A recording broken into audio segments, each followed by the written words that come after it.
Step 1. Check lesion suitability and position of the treatment area.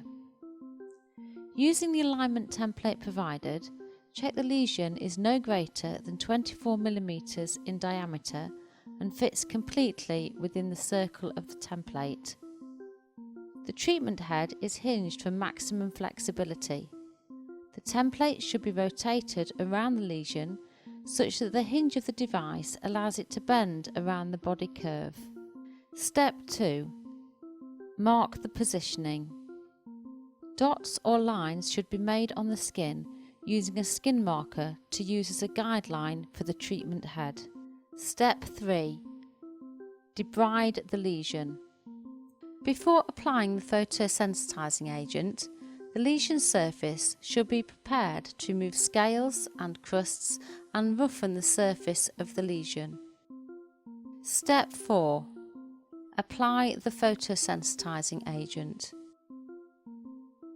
The photosensitizing agent should be applied in an even 1 mm thick layer across the lesion.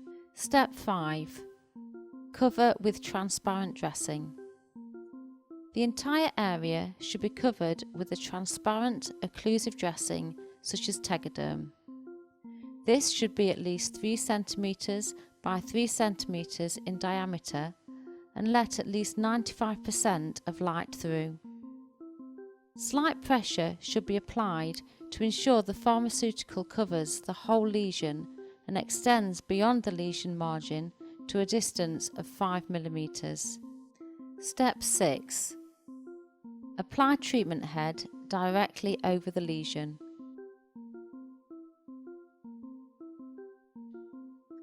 Peel back the adhesive liner on the light-emitting treatment head and align over the markings.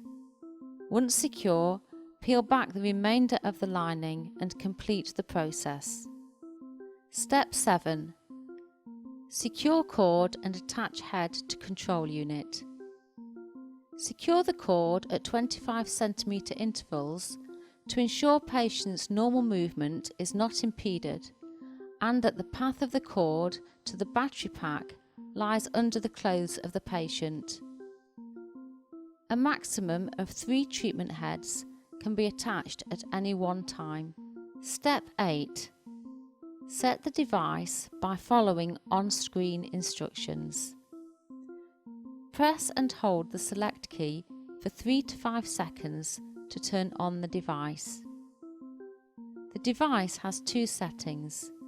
To toggle between manual and auto, press the up key. To deliver treatment, ensure auto mode is showing. Press select key to confirm.